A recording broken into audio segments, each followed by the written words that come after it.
introduce yourselves to the camera, please. Hi, I'm Steve Wozniak. Tell me a bit about yourself. Bit about yourself. Oh my gosh, I used to design computers like Apple computers. I love riding Segways. I like things that are nice for people, built nice. I like products that are convenient and make our lives better. Tell us about yourself, Scott. Your name and tell us about yourself. My name is Scott Jordan. I'm the CEO and founder of SCOTTeVEST, and I live in Ketchum, Idaho, Sun Valley, Idaho, and I've had a wonderful time doing this video shoot today with Steve Wozniak, and it's a real honor.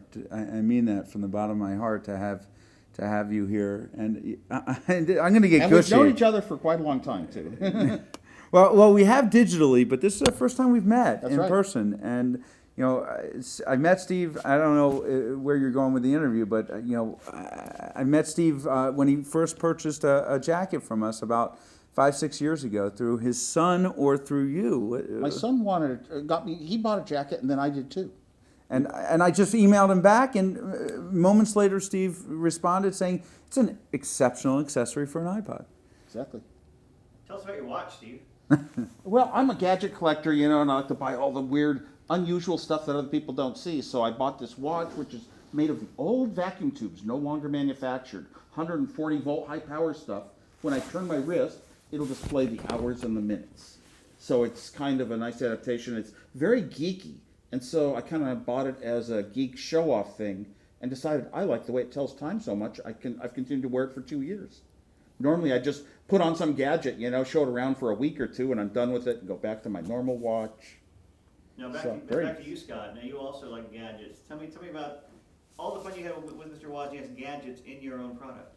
Oh, I love the iPhone and the iTouch and the Nano and all the Apple products and all gadgets. I'm a gadget guy.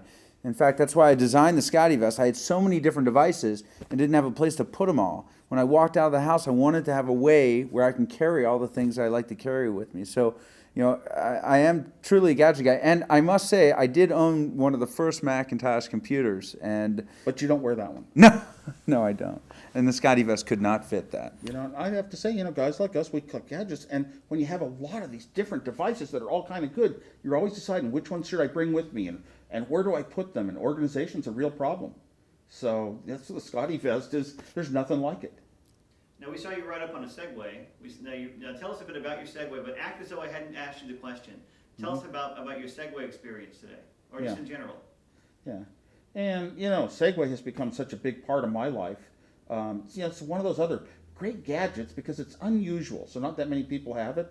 But I found out that it's just great transportation to my town, a great way to get around other towns that I'm visiting. I carry them in my cars.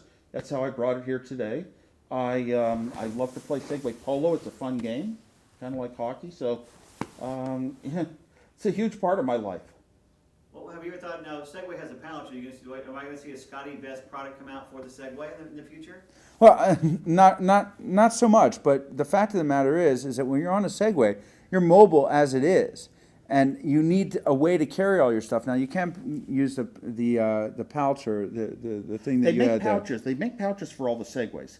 They often don't have enough room, compartments to organize all of my stuff, which is even if it's just stuff for Segways, things you might want like suntan lotion and bike locks and extra keys and good Lord, a navigation system gets me around new strange towns, and they always fall off. There's no place to put them on a Segway. Oh yeah, we're ready for the right kind of bag. And our stuff works for people with handicaps too. A lot of handicapped people use SCOTTeVEST because they're challenged in how to carry their stuff around. So the same holds true for Segway. You know, well, if I can ask you a question, Steve. Yeah. You've done all this stuff. What would you want people, if you were to introduce people to this series of commercials, do you have a special message for them? I don't know. Have a good sense of humor, and you know, I don't know. Did you have fun today? No particular message. I had a lot of fun. I was totally surprised. It's not like a commercial. It's totally uncommercial. It's something you smile at. It's fun little stories. It's the sort of like great videos you see on YouTube all the time, you know. And it was the entire production process. The directing and the little skits and all that was so well done. I love being a part of that where everybody knows what they're doing, and if we come up with ideas, they were open to it, and we'd throw it in, do it our own way. No, I was actually laughing in the background. Some of them are so funny. Who's your favorite actor or actress you work with today? Well, that's tough. For actor, it'd be Scott. For actress, Hillary. I don't know. I was sort of surprised. I didn't expect to work with an actress on a little shoot like this, and she's so refined and intelligent and outstanding. It was kind of a shock. Like, you should be, I don't know, running a university or something. Time out. What? What the fuck is that?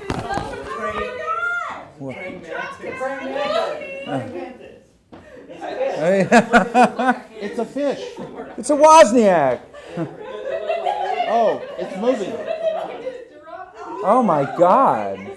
That's huge. A praying mantis, it won't hurt you. No, it won't. Right next to me, and it took everything in me not to. Wait a minute. Yes. Yes. Yeah, you're not allowed to kill them, I think. No, they kill mosquitoes. A praying mantis, Chinese children would tie them to their bed. Wait a minute. Because Come they on. would attack bugs in their sleep. Come on. Did someone swat at him or something? No, it was Come on. in the sky. Where is he today? Where's his head? When you have something like that and you have 4 girls standing nearby, you throw it at one of them. It dropped right next to me, and I tried not to scream during the interview. He's beautiful. Yeah. It was beautiful. So, Okay, back on this again. yeah. Okay. All right, let's go a little bit, talk amongst yourselves as though you just met yourselves for the first time, and just let's have a nice little happy exchange. We can wrap on that, because I think what we have is gold. Okay. So go ahead, just talk amongst yourselves about anything you want to, personal, political, or other. So how did you meet the film crew? How did you That get this whole thing moving? That's a great question. I tried to get the director that I used for the iPod spoof, Marty Matalis, and he was busy. And he did a fantastic job on the iPod spoof, which we're going to cut into various pieces of this. And I just went to Craigslist. And in a panic, I first did a Craigslist posting in San Francisco because I misread Julie's email. And then I changed it the next day. Within 7 days, if not less, we were able to put this all together. James responded to the bid, and your response was more like, I'm available for equipment. I didn't even get you for script. We were going to use one of 3 or 4. It was, by the way, I write. Okay, now you're doing editor. Well, I edit as well. Yeah. By the way, do you have cameras? No, but I can get them here. He was like, he completely it was a one-stop shop for everything else. And then I started talking to a number of the editors. Who did write it? Well, he did. Ah. He did. I mean, we collaborated, but I got to give it 90% of it was James with Al's help, and we added here and there. But we had Saturday Night Live's script writers reply to the ad. Sometimes we're too left brain. We need those right brain people. Well, I knew what was most important is it had to be funny, and for it to be funny, you had to have fun, and I had to have fun, because if it's work. I think acting and acting out, it's hot. You're under the lights, you make up, and you're changing, and it's work. So in order for it to go viral, and if this achieves my goal, I can be so proud of it. I can send it to my friends. I can say, "Hey, go watch this." well, if you do that, I think it's going to go viral a lot quicker than if I do it. I mean, I just want to say I've gone through a lot of experiences in my career in SCOTTeVEST. I've been doing this for 8 years, and there's only been one time I've almost, or actually did cry, and that's when you sent me that email. And Steve sent me an email after I forwarded him a YouTube clip of the Donnie Deutsch interview, and I'll post it, or we'll overlay it. It was, I literally, I thought my mother's been passed away. I just thought of all the warmth. You have no idea the emotions. You were my idol when I was 12 years old in school, and to think that I'm sitting here next to you. I'm sure you hear this all the time. That but one bothers me. That one bothers me. I just want to walk around and be an unnoticed normal person, having fun meeting people. But well, I mean, I felt that our interaction today and on the emails were, in that fashion. But it shouldn't bother you to know that you really touched me in a way that no other person Well, you're one of the has. most interesting people I've ever met. I love meeting interesting people. They're better than CEOs. You know, I love even some of the homeless people are more interesting. I agree, actually. You're Yeah, gonna make me not putting cry you down. again, but thank you, Okay? That's a wrap. Thank you, folks. thank you, Steve. Yeah, my pleasure. This was